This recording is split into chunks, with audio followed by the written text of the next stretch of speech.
Hi, this is Onna, and this is Check It at the Round Table, where we discuss movies, books, music, and stuff.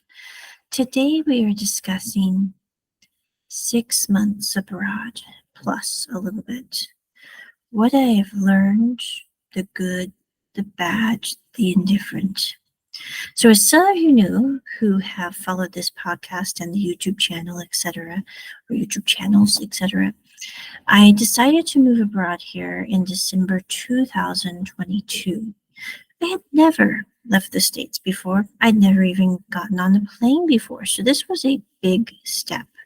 Now, are there any things I would have done differently preparing for my move now after 6 months of retrospection that I didn't do before I left? There are quite a few things I would do differently if I had the chance to do them over now.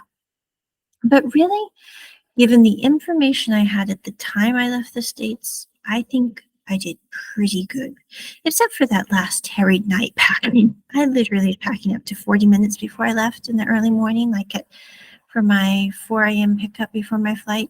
That was stupid. But everything else, I have to say, I think given the information I had, I did pretty good. But given the time I've had away, I would definitely do my move differently. Now, when I left the States, I left in wintertime. And I wasn't sure where I was going exactly, because I knew the country I was going to land in, but then I thought, well, I might go here or I might go there. So I need to pack both summer and winter and spring, kind of fallish clothes. So I'm all prepared. I need extra shoes, extra boots, extra everything, because they might not have, squishy little things to play with when you're stressed doing an English lesson, for example, in the countries you're going to. So I packed a lot of stuff. Now, the things that I did before moving, though, was I moved from a 2-bedroom apartment, which was fully furnished, because if I do anything, I usually do it very well. And my apartment was very, very nice, very, very furnished.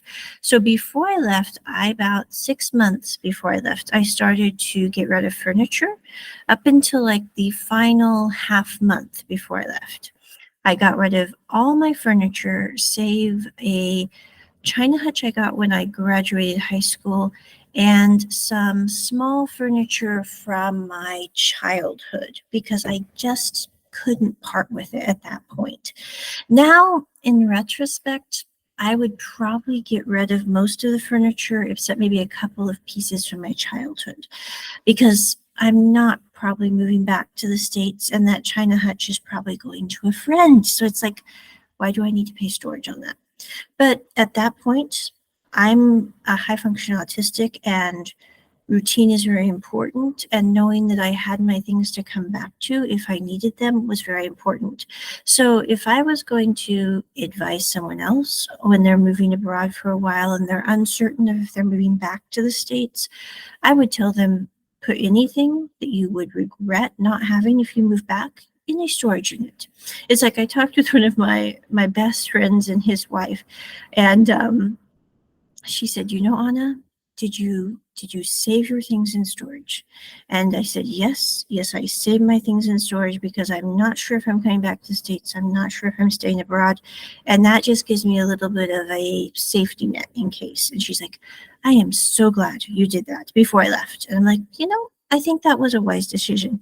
Now, after being abroad for 6 months, I can honestly say I'm not sure where this ship is headed, but I'm almost 100% sure I'm probably not going back to the States to live permanently again, because I love it overseas. I mean, I love it way more than I thought I would love it overseas.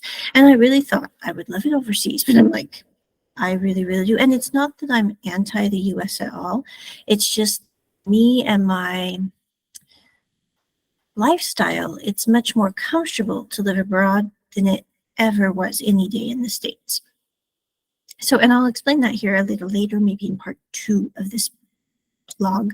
But anyway, so I put my things in storage before I left. Again, I would still do that, but with the information I have now, I would probably only put the bare essentials in, like family albums, family books that you've had since you're a kid, those kinds of things that you cannot replace and that you probably would ship to your new home overseas. Definitely put those in. Now, for the packing of things, when I left, I packed clothes, shoes, boots, sneakers, sandals, headsets, earbuds, you name it, it went in the bag. So I had like literally about 50, 60 kilograms of luggage when I left the States. In retrospect, all my earbuds broke. I brought like 6 pair of earbuds. Some of my friends thought it was crazy to bring 6 pairs of earbuds, but I was worried I might not be able to get the earbuds overseas. You can get earbuds in any country you visit almost overseas. So that was not something I needed to bring, and they literally all broke. I'm not sure if it's because they suffered some tragedy during the flight that made them break more easily, but all the earbuds, most of the headsets, except for my 2 JLab ones, kind of just went the way of electronics. So it was just kind of chaotic with the technology. Oh, and one of my Bluetooth speakers also broke. So any technology, I would just buy when you get where you're going, because if your experience will be anything like mine, it's probably going to break on the way. It could break once you get there. It's just better to buy it there. So that I would do. Now on the clothes. The clothes is the one thing that I kind of wish I had brought some more of the clothes in my size. I am tall. I'm about 170 centimeters tall. I'm also not the skinniest person on the planet. I'm not excessively large, but I'm like medium, I would say. So because of that, it is very, very hard to find clothes overseas.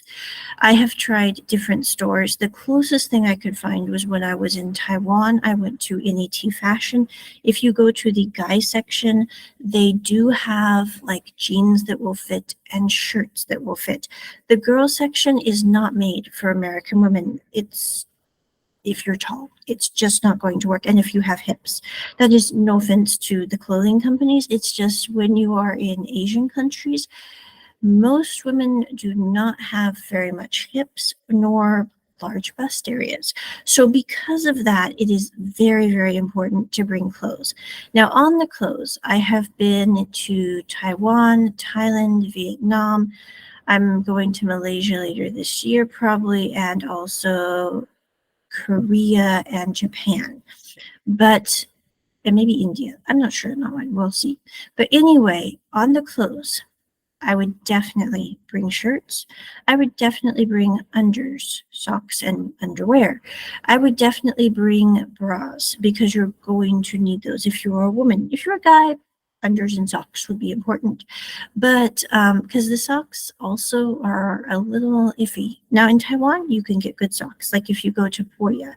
But if you're in like Thailand, for example, or Vietnam, I really couldn't find a good place to get socks, to be honest. I'm sure they're there. Maybe like the Big C. I didn't check there when I went to Thailand, but maybe they have socks. I don't know. But it is best just to bring those kind of things. Jeans, I would not bring jeans unless you're in Taiwan during like the cold weather season, which runs from like December. I'd say it usually runs from like November to mid-March. So in that time of year, you could definitely get away with wearing jeans. In all the other countries, you're going to be miserable wearing jeans. So I felt kind of stupid that I packed so many pairs of jeans because you really don't use them very much, and you really could use the extra weight for something more valuable, like shirts or bras in my case. So the other thing is you need to bring more, I don't mean it weird, elastic-based clothing like bras or underwear than you think you need, because if you are in these semi-tropical or tropical countries, your clothing is going to wear out sooner than you expect it to. It's just the way it is with the heat and the humidity. So I had to throw away quite a few pieces of clothing, including t-shirts and like I think a pair of jeans even went the wayside because it just doesn't withstand the temperature, the humidity, and the heat. So I definitely recommend bringing extras. Also, a sun hat is very helpful. Now, Do you need to bring medications, all that? I literally bought like a first aid kit of massive proportions with like 500 Tylenol, 500 ibuprofen, 500, Vicks Vapor Rub, antibiotic ointment, you name it, I had it in my bag. I honestly don't feel I needed to bring anything except probably the painkillers, because if you are in Asian countries, because it's the only places I've been, it is very hard to find extra strength Tylenol or extra strength ibuprofen. So I would definitely recommend bringing those things. The other thing that I would recommend bringing is, if you do have the space, I would bring, and I know this sounds weird because I said don't worry about your earbuds or whatever, but I would definitely bring 2 phones. The reason is if you're using the SIM cards in the different countries, sometimes your phones can glitch up after having used multiple SIM cards. This gives you a backup phone without you having to run around like a chicken without a head when you're in an airport because your SIM card isn't working in one phone. You can just rip out your other phone and go, here you go. You can try this one. I actually brought 3 Samsung phones with me, and actually one of them's an LG, I think. But I am very, very glad I brought those. I also brought my 3 computers. Again, very, very glad I brought the computers. So those are the things that I would definitely recommend. So unders, bras, elastic things, also maybe t-shirts, minimal jeans because you just won't need them, and skirts are cool kind of cottony pants to walk around in. I also, even though these countries I have visited are very warm countries, if you are going to Taiwan in the wintertime, having boots or rainproof shoes is very, very, very useful. I busted one pair of my Timberland boots in Taiwan. I was like, I wore them quite a bit when I was there, and I walked a lot. Like 1 month, I walked about 64 kilometers. Yeah, I think that was in March. I don't know, but I walked quite a bit. So because of that, I ended up breaking my boots. But I have a tendency to do that. I'm rough on my footwear. And I also went through about 2 pair of sneakers since I've been away. So I will say I much prefer my Vans and my Converse to the sneakers I can get overseas. So I would definitely pack like Converse or Vans with a waterproof boot of some sort. A lot of people here are walking around in sandals. There is nothing wrong with walking around in sandals. However, sometimes, to be completely honest, the streets are not the cleanest. So I really don't want my bare feet exposed to certain things on the road, whether we're talking about in Taiwan or in Vietnam or in Thailand. I will say in Taiwan, the streets are very, very clean usually.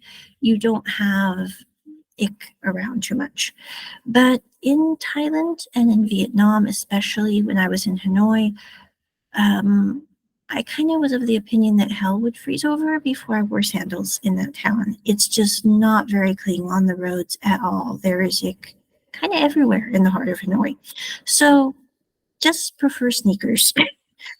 The other thing that you might want to invest in is, if you want to go swimming, etc., I would definitely bring your own swimsuit, because again, the Asian sizes can be a bit tricky to navigate. Now, that is not to say you could not find the perfect swimsuit if you look hard enough, but I don't like having to spend time doing that. So anyway, those are kind of the things I learned about my packing that might be better next time around. Now, as for the initial leap into the unknown regarding flights, I had never been on a plane before when I left the States, like I mentioned previously, and I was quite frankly a little nervous about that. I had considered my options. I was like, are you willing to maybe go on a boat instead of take the plane? I'm like, no, I think I'd rather deal with going over the big blue ocean in a plane than going over the big blue ocean in a boat. So that's what I opted for. But I was very, very high stress when I left on my first plane ride.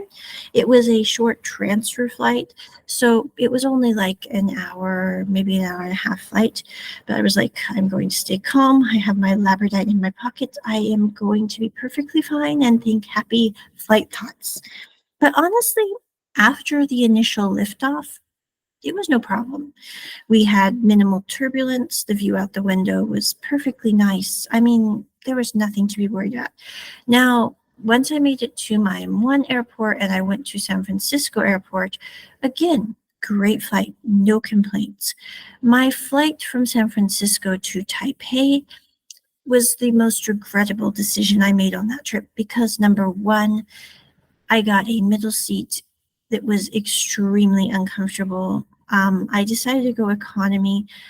If I had that to do over again, I would probably fork over the money for first class, as crazy as that may sound, because a 13-hour flight in economy, if you are a tall person, and I could not put my feet down flat because they decided to put a metal beam on that part of the plane. So my feet were literally trying to balance on this weird little rise in the floor, as it were.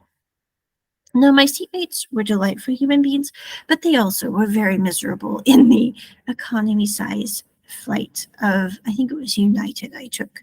So I really, really hated that flight.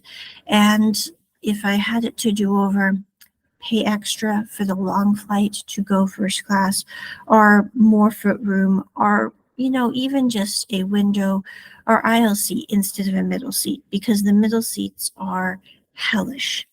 Now, when I landed in Taipei, I was kind of stressed because I was like, I am in a foreign country.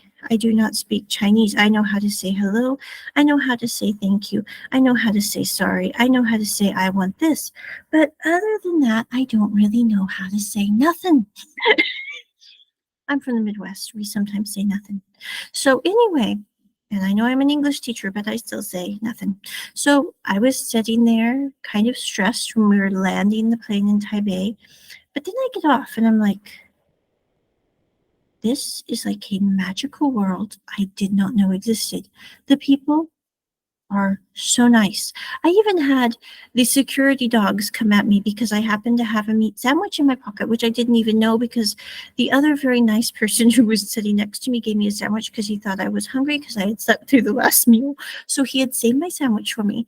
And I had no idea that it had meat in it. But when they realized that I had the sandwich, they were like, Miss, it's okay. We know you didn't mean to have meat on that sandwich. You had no idea. We'll take the dogs. We'll take the sandwich. It's okay. So my initial interplay with security was actually okay, even though the dogs came at me for my sandwich. So, and in security in the US, I had no trouble. I had amazing security staff. And the people in the baggage and all that could not have been nicer. Now, I will say when I made it to San Francisco airport, I could not find a cart to save myself because they put them all on one side of the airport. And if you're trying to lug two very huge duffel bags, which, oh, the duffels, I forgot to mention. I had two rolling suitcases and two duffels. I will never do duffels again in my life when I travel overseas. Duffels are for the newbies. Because if you have to lug two very heavy duffels of your possessions from one end of the airport to the other, and the one duffel decides to rip in transit, that is going to be hellish. So from now on, I just take rolling duffel backpacks that you can put on your back, but that also roll along with you. So it doesn't have that problem anymore. But anyway, that's a little side note, but a very important one if you want to save your back. So I land in Taipei, I get past security, I get past immigration. I thought it would be this huge, stressful deal. It is like the calmest thing ever. They are very, very nice, even though I have all these suitcases with no wheels that I have to literally lug and move, and I cannot bring the cart in because of security protocol. So it's a deal, but everyone is very nice. And then I go up to the counter and I'm like, I'm staying here in Taipei, and this is my information, and this is where I'm staying, da da da da. So then I leave the airport, I take a taxi 30 minutes into the city. It cost me like $20. I mean, really, it's super cheap to get taxis in Taiwan. I landed a very nice hotel, although I will say I will never probably stay in a business hotel on purpose again because I didn't realize that's where people have romantic entanglements. I was like, I walked into my room and I'm going, I really think that I probably should. The reviews were really good for the hotel in English, but I'm like, maybe I should have checked the Chinese reviews because maybe they would have then said that there would be a condom and other paraphernalia beside the bed in case someone needed it. I'm like, well, since I'm here alone, I don't see me needing any of those things. But I'm just saying that was a little unsettling when I first walked in. But I'm like, I was sitting there going, everything here seems very nice.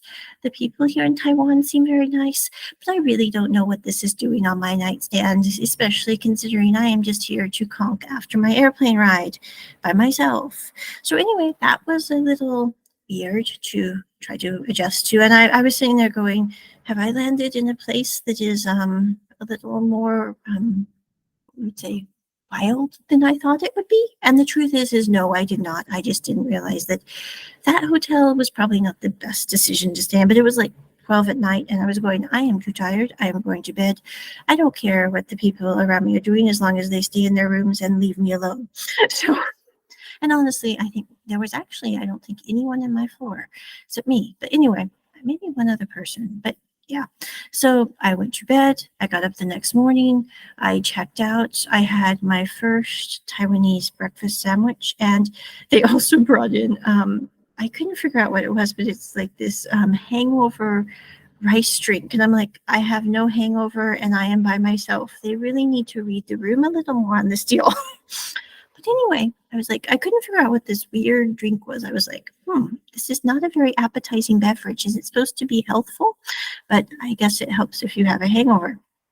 So I left my hotel in another taxi and I drove to Dam Shui district where I had my apartment for 1 month. My apartment was fabulous. The only regret I have is it did not really have a workstation like they said it did, and the sofa was not really a sofa. But other than that, it was great, and I loved my time in Damshui district.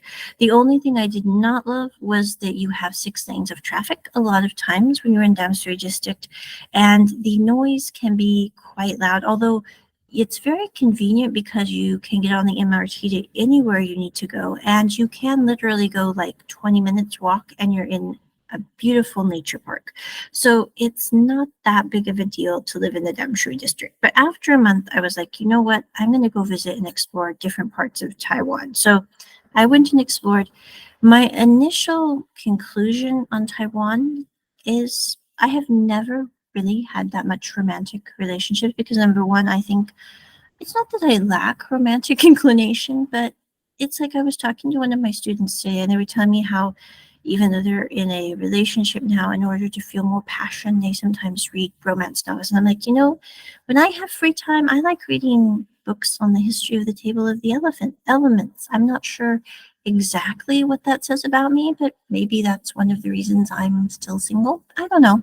So anyway, I'm like, I'm not a very romantic person, but I do realize after living in Taiwan for like 5 months that I fell in love with Taiwan. It was like I messaged my friends back in the States when I left Taiwan this May, and I was like, I have never really thought I had a type. There have been several times in the last few years when I have discovered I had a non-type. I mean, at least 4 times with people that I dated at one time or another. And I'm not saying that they were bad people. A couple of them, like you, were just jerks, but that's okay.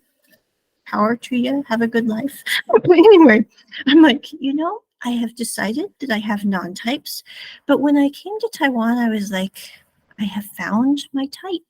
My type is embodied in this beautiful country, which I was not expecting to fall in love with. But it's like when you land in Taiwan, you just do this sigh of utter relief and amazement because you are surrounded by, honestly, people who really do not have ulterior motives. They are just the sweetest, kindest people you will ever meet.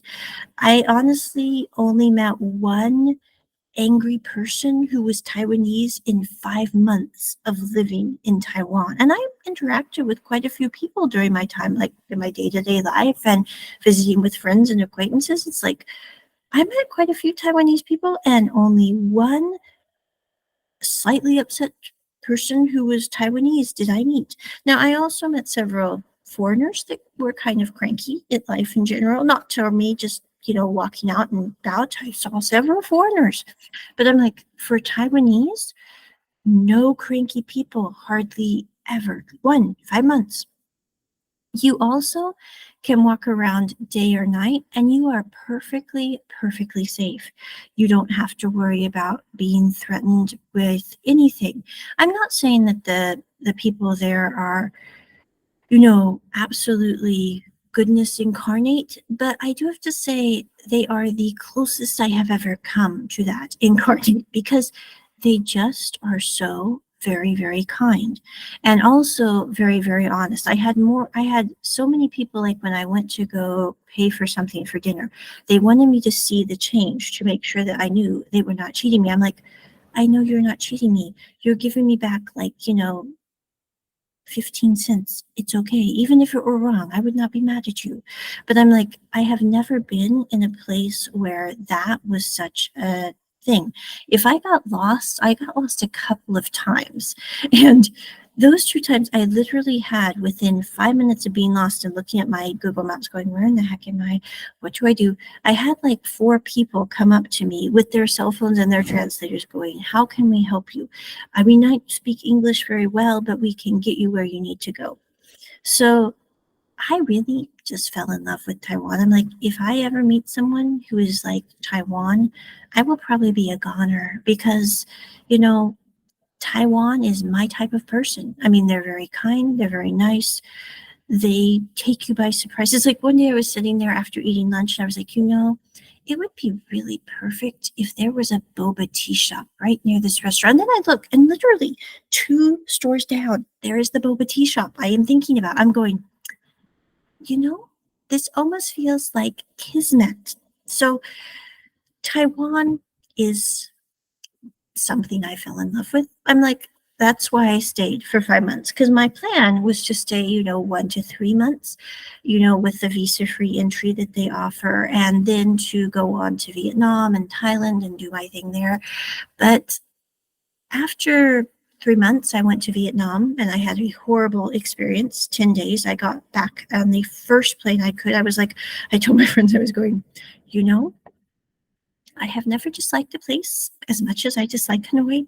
And when I get to Taiwan, I hope they do not mind if I just kiss the ground when I get out of the plane, because that is what I feel like doing. I mean, honestly, I didn't ever miss the States since leaving. It's not that I dislike the States. It's just I haven't missed being back in the States.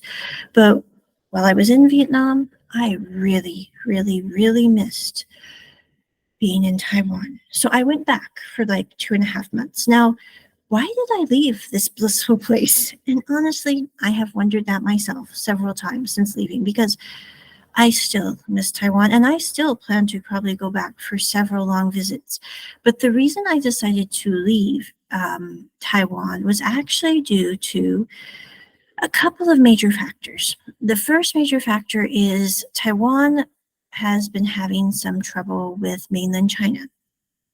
Now, for those of you who do not know, Taiwan and mainland China consider themselves as somewhat connected, although Taiwan has always had a democratic form of government, whereas mainland China now has a communistic form of government. Years and years ago, when China was taken over by communism and democracy fell in mainland China, which I didn't even know about, but that happened. So at one point, mainland China was democratic. Who knew?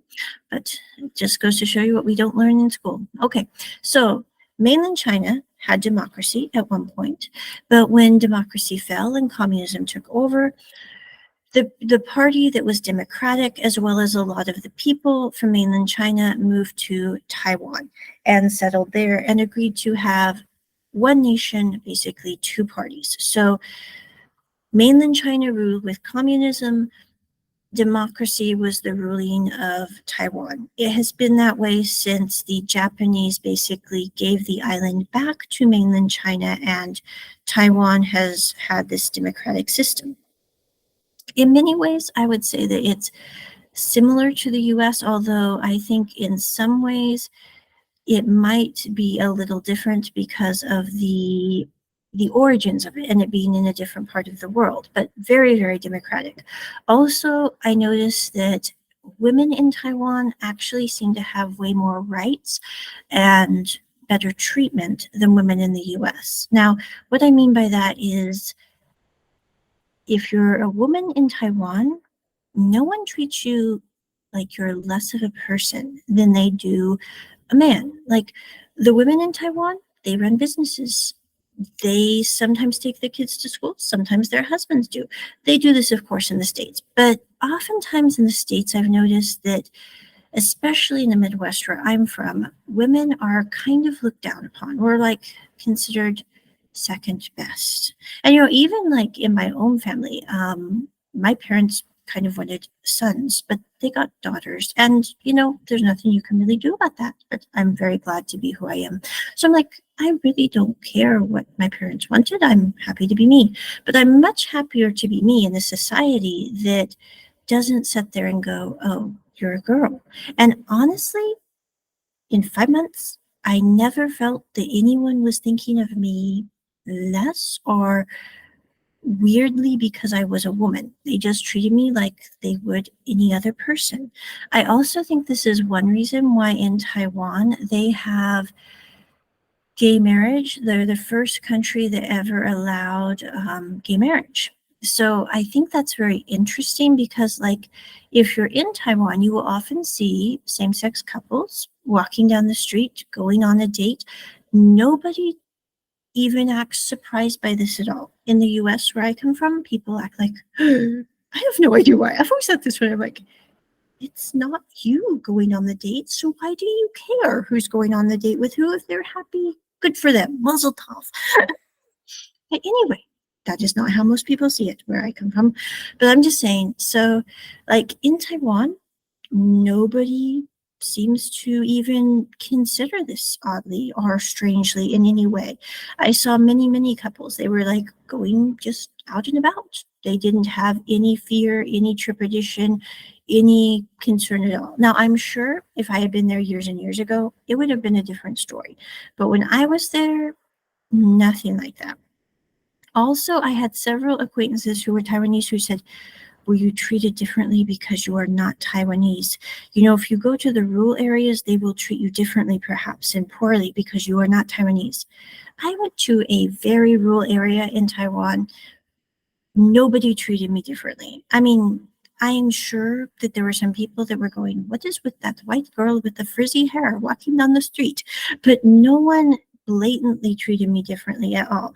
Now, I had several people ask, are you a college professor? I was like, ooh, I look very collegiate. I'm like, no, I'm not a college professor. I'm a college student, but thank you. I feel so empowered now. I can maybe pull off being a professor someday. But anyway, so I had several people that asked like if I was working there or what I was doing, but nothing like acting strange because of my existence. The only people that I found, very interestingly enough, to have trouble with my existence were other foreigners. I had several situations where I never even talked to these people. I was just walking on the street and they would glare at you as you pass by, and it was like, is it something I didn't do? But I was talking with like another acquaintance and like, well, they might feel that you could be in competition with them because you're a foreigner and you might be working at a school and they feel you might be taking their job. I'm like, that doesn't even make any logical sense to me. But I think it's very weird that the only people who treated me strangely at all were other foreigners, and for the most part, other American foreigners. Now, I had one batch of foreigners who I met in a restaurant, like probably the first month I was there, and I can speak a little Chinese, enough to order, enough to say things politely. So I was making my order in Chinese and they could tell that I knew how to speak a little bit. So they asked me to basically help them with their order, which I did. And they were very, very nice folks. I think they were probably also kind of from the same area of the US as I was when I was talking to them, but very, very nice. But for the most part, the foreigners were not very nice at all. I don't know why. Maybe they were having bad days. I'm going, you don't even know me to glare at me. I mean, if you're going to glare at me, it should be for something I actually maybe did, which I can't imagine me doing something to a random stranger that would make them glare at me. But anyway, and now for the teaching opportunities. They will tell you online that there are a bazillion teaching opportunities when you move overseas to teach English. What they don't tell you is there's like a bajillion ways that the schools are trying to hire people illegally in these countries. Let me explain. So, when I left the States, I had a couple of job interviews lined up for teaching in Taiwan.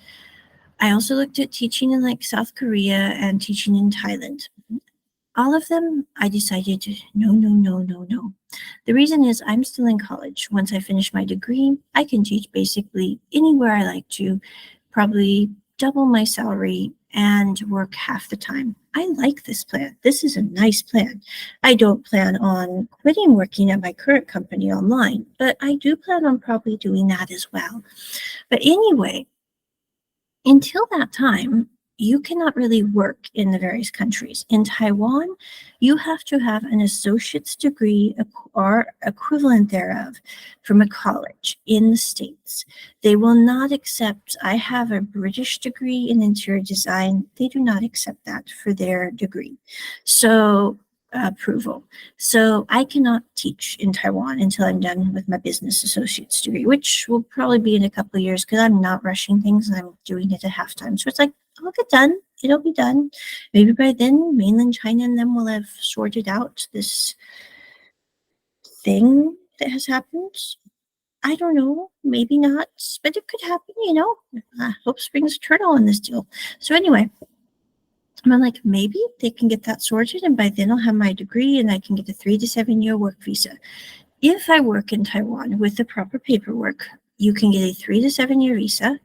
They used to have a tourist visa. They don't anymore. It's gone. But as an American citizen, you can visit for 3 months at a time. You can keep repeating that visa run and visit as much as you want. I will say the second time I came back from Vietnam, I had a somewhat cranky woman in immigration who was convinced I was teaching at a school and was like, "Who are you teaching? You're working here." I'm like, "I'm not working here. I've talked with your work department. I'm not working here at all. I'm just here to study and visit Taiwan, and I'm not working at any school here." But it was very hard because she's like, "Why are you back so soon?" I'm like, "Obviously, you've never been to Hanoi, or you would know why I came back to Taiwan." I didn't say that because she didn't seem to be someone who would take a joke. But I'm just saying, the second time I came back for my basically after my 10-day trip to Vietnam was a little uncomfortable. So I wouldn't recommend doing the visa run thing. I would recommend visiting Taiwan for 3 months, maybe twice a year if you like. And they are not sending combat drones or 12 warships from China like they were this April. That was really fun times. And I was there for that. I was like, I really hope they don't have a war. I'm like, nobody here wants a war. Everyone's sipping their boba, trying to live their lives in their democracy, sitting there going, we really don't want China to make the warships go over the border because then we will have to send our warships out. I'm like, this is such drama we don't really have to have. But anyway, so that is kind of the reasons in a nutshell with that ramble of why I decided to leave Taiwan. Do I miss Taiwan? Yes, I miss Taiwan. I miss the food in Taiwan. I miss the people in Taiwan. It's like some of my students have asked me, they're like, what was the negative of Taiwan? And I'm going, honestly, other than that slight problem with mainland China, which is not so slight, there is nothing I did not like about Taiwan. So overall, I cannot recommend this country highly enough for people who want to visit. Also, if you have never been abroad before, it is super safe. You can be out. I was out at midnight in the middle of Taipei when an apartment I was looking at fell through. I did not feel unsafe at all. So you are perfectly fine. Now, there are, of course, articles on the web that say there have been stabbings, there have been murders, there have been whatever in Taiwan. I would like to point out that the stabbings and murders are infinitesimally small when you compare them with the shootings, the terrible crimes, the etc. that happen in the States. The numbers are not even relative to one another. So you are going to be perfectly safe if you visit Taiwan. No one is going to bother you. You might have people come up and ask if you need help, but that is all. And if you are a female solo traveler, I wasn't hit on once when I was in Taiwan. Now, I had some very nice guys help me find things or get where I needed to go, but they were all extremely polite and they were not trying to hit on me. Now, when I went to Vietnam, that was a little uncomfortable. I don't think their mothers taught them well. I don't know. I'm just saying, you don't look at women the way some of those guys were looking at women. Yeah, that was uncomfortable. But Taiwan, no one's going to be weird. No one's going to bother you if you're a female solo traveler. For the language barrier issues, I would say I had no trouble with communication. Now, I sometimes had to pull out my translator, but it was not an issue. And oftentimes they would pull out their translator and type into it so I could understand. Also, most people are fluent in some English, at least intermediate level, and a lot of them speak Japanese if they are 50 and above because of the Japanese occupation. If you like Japanese food, as a little side note, they have a lot of Japanese inspired food in Taiwan. Very delicious sushi. Haven't tried it myself because I'm allergic to fish, but they have like ramen, sushi, kind of Taiwanese noodle that's cold, but it's very similar to the kind you get in Japan. Lots and lots of similarities. Mochi, kakigori, you name it, they've probably got it. Red bean desserts galore. Cost of living in Taiwan. The cost of living was not as affordable as I hoped it would be. Now, if I had been there with a long-term visa, I could have easily gotten a rental for a very good price. But as it was, I was spending about $400 to $500 a month on my apartment. Now, that's not a bad price to pay for the apartment, but compared to what you can get for a long-term rental, that is a bad price for an apartment. Now, healthcare system in Taiwan is like in the top 10, according to one report I read online.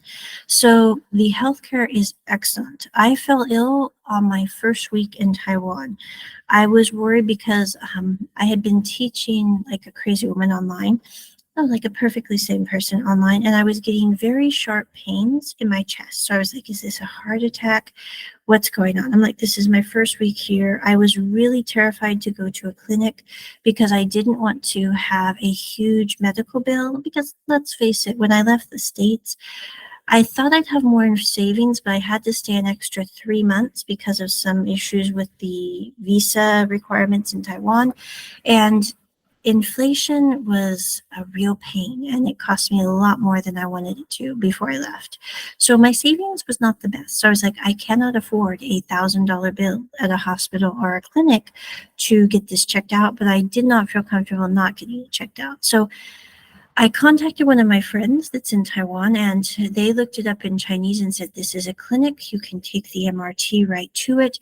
They will get you in. It's not going to be a lot on them. I went to the clinic. They literally got me in within 20 minutes.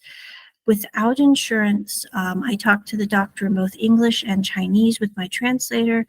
He told me that I had just been sitting too long, hunched over. I do that sometimes.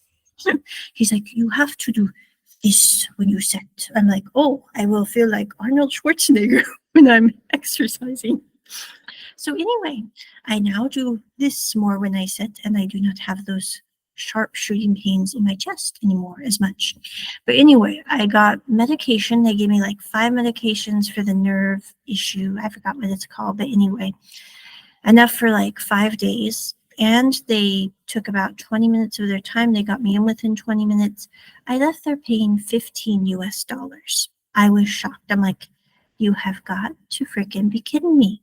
Because if I had gone to my doctor in the States and it was not like a life-threatening situation, it would have taken me about a week to get into my doctor. It would have cost me about $400 with my insurance paying and about $50 with me paying. And that did not cover my medications for it. So I was a very, very happy camper and even more in love with Taiwan than I already was. So there you go. Now, with the transportation system in Taiwan, just a little shout out on that. The subway system, the bus system, I did not take the trains, but I've heard they're fabulous, were amazing. You do not need to have a car if you live in Taiwan. You can walk anywhere you need to go, even if you're in a rural area. You really don't need a vehicle unless you're like super, super rural. And you can get anywhere by bus all around the country. The buses are like amazing coach buses, and they actually have restrooms on them. So if you're on a long trip, it's not a big deal. The food prices in Taiwan are extremely reasonable. I ended up eating out most of the time for my last month or two there because honestly, it was cheaper than me cooking at home. Also, they do not really have kitchens in the apartments I was in. So I was like, you know what? I ended up usually eating at Family Mart because the Family Marts tend to have healthier food to choose from. My favorite is the edamame and chicken breast with barley and rice. Very delicious, very easy. They heat it there for you. You carry it home in your little netted recyclable bag, and it's fabulous for like literally $3. And huge meal. It's delicious. Now, also, when you're in Taiwan, you have to walk a lot. So if you're not into walking, it might not be your place. You can rent motor scooters. I did not have a license at that point. I will have one by the end of this August, probably. Yay, I will have my first license. I'm like, yes, I get to ride the scooters. But anyway, in any country I went to, yay. So, but you can rent a scooter. They also have electric bikes, but you cannot rent those because they do not have those available in most places. You can rent the U-bikes, which are at most of the stations. You just pay a little bit with an Easy Pay card. You can get your Easy Pay card at any convenience shop. You fill it with money. It works on the trains. It works on the buses. It works in the convenience stores. It works in most of the restaurants, beverage shops, you name it. It only really doesn't work in like the mom and pop shops. Everywhere else, you can use Easy Pay. Also, one of my students in Taiwan says each town has their own kind of Easy Pay card, but the Easy Pay card will get you any town in Taiwan. You can use it. Also, Klook is an application which you would probably want to download if you live in Taiwan or are visiting in Taiwan because you can get really good deals on your tickets for the train, for the bus, etc. And it just gives you points that you can then use on future rides. Very, very nice. Now, I visited like half of Taiwan when I was there. I have not been to the other half. I'm hoping to maybe go back as long as, barring, what do they call it? If they decide to basically block off Taiwan, I will not be going for a visit later on this year. But if not, I'm probably going back for a visit because I see Taiwan. Plus, I miss some of my friends. I'm like, they were really fun. I want to go back and visit them. So it's like, it's not the same when you just, visit them on Facebook or Twitter or whatever. So it's like, it's much better to see them in person and go out for lunch and all that fun stuff. So anyway, we'll see about that. But the other thing is if you like brunch food, there is amazing brunch food in Taiwan. And I still miss the milk coffees they have, which are absolutely wonderful. So all in all, I can say first international trip, 6 months into it. This is part one because I really don't have room for part two on this recording. But I have no regrets. There's really nothing that I feel like I I didn't have this great homesickness for the US, which I thought I would maybe have. I really didn't have this great, adjustment period because honestly, I felt way more at home in Taiwan by like day one than I have felt in really any place except when I lived in the Black Hills of South Dakota and when I lived in Colorado in high school.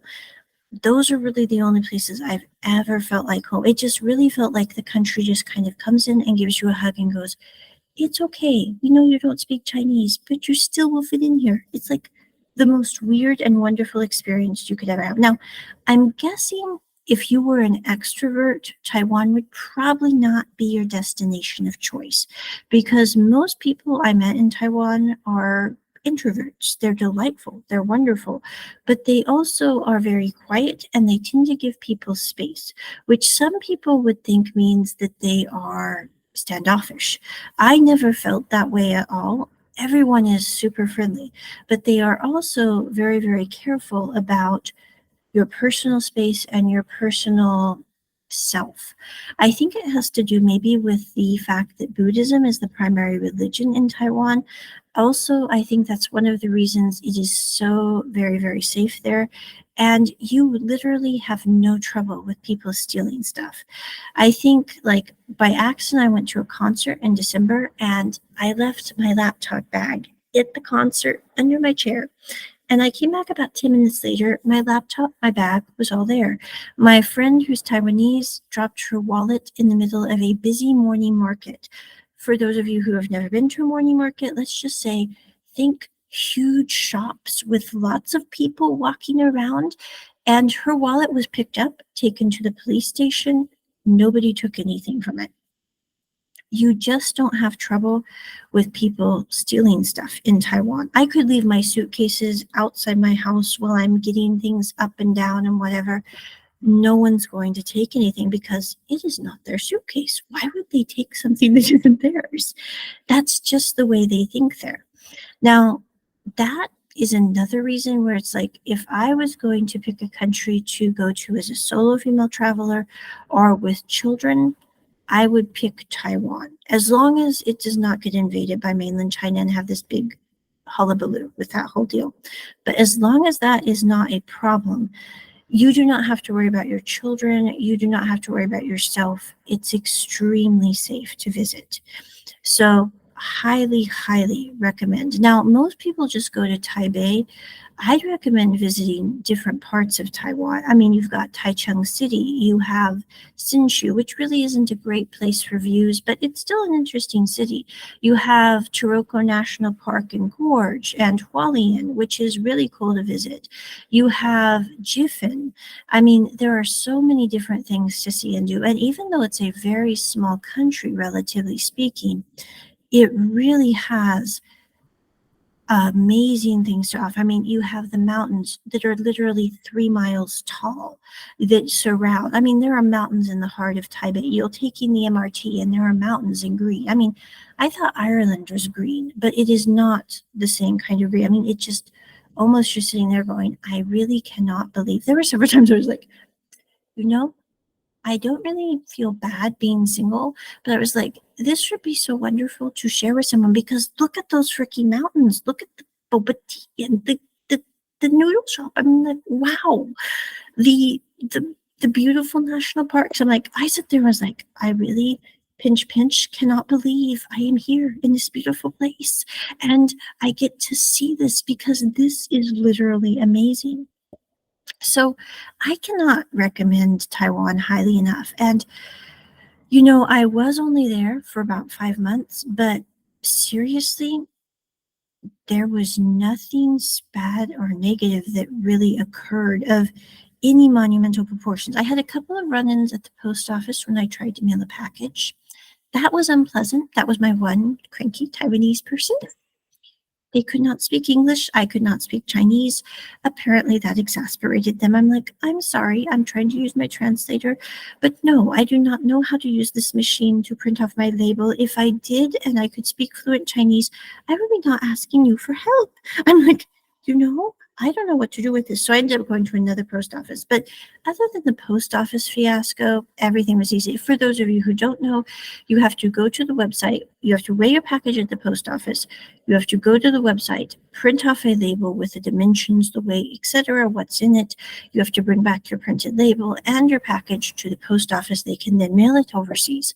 It's a very long and drawn out process. It took me like 4 days to get my 4 packages to my next stop. I was like, that was a long, long journey, but it got done 3 days before I had to leave. I'm like, yeah, we got it.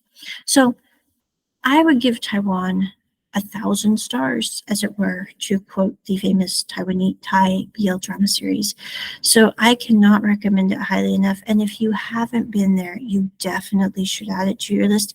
It is also one of the cheapest flights from the US to an Asian country and makes a great stop before you go to like Japan or Singapore or China or Thailand, or if you want to brave Vietnam.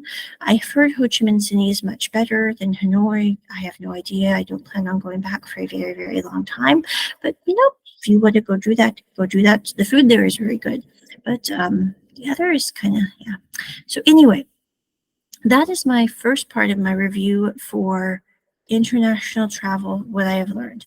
Also, if you are in Taiwan, it is very modern. I didn't feel there was any inconveniences or things I was missing by living there. Actually, I felt my quality of life skyrocket because, like, I could go out to eat. I could go out and get snacks without feeling like I was going to break my bloody budget, which I hadn't done in probably my whole life because I'm super thrifty and I do not like spending extra money. But honestly, that felt wonderful. The other thing is you can buy basically anything you need in Taiwan.